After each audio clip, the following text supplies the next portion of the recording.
Ce soir, mercredi 2 novembre, se perspective. Audience générale et les agences catholiques appellent le G20 à trouver des solutions justes à la crise financière.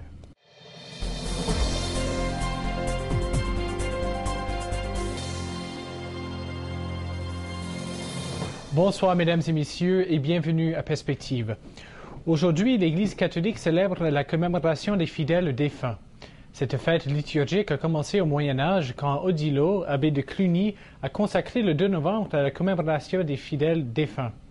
Par la suite, cette commémoration se répand partout en Occident et au XIIIe siècle, elle devient une fête liturgique pour l'Église universelle. Ce matin, dans la salle Paul VI, Benoît XVI a choisi pour sa catéchèse de commenter la commémoration des fidèles défunts. Il a surtout souligné l'importance de la vertu de l'espérance, disant que seul celui qui reconnaît une grande espérance dans la mort peut aussi vivre une vie dans l'espérance. Le pape a conclu que l'homme est explicable seulement s'il y a un amour qui dépasse tout isolement, même celui de la mort, dans une totalité qui transcende aussi l'espace et le temps. Voici un extrait de l'audience générale.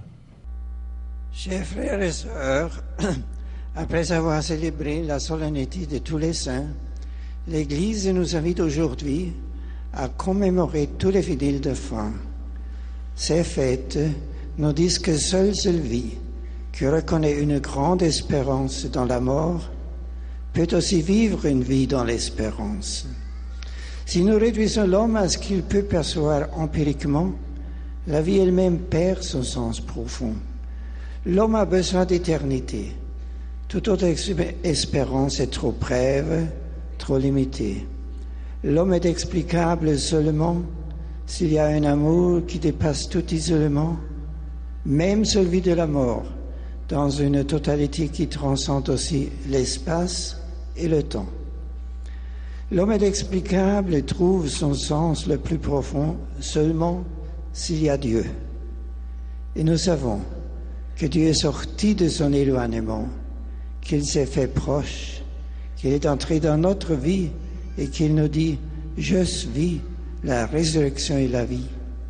Oui, chers amis, Dieu s'est vraiment montré, il est devenu accessible, il a tant aimé le monde qu'il a donné son Fils pour que celui qui croit ait la vie éternelle. Et dans l'acte suprême d'amour de la croix, il a vaincu la mort, il nous a ouvert les portes de l'éternité.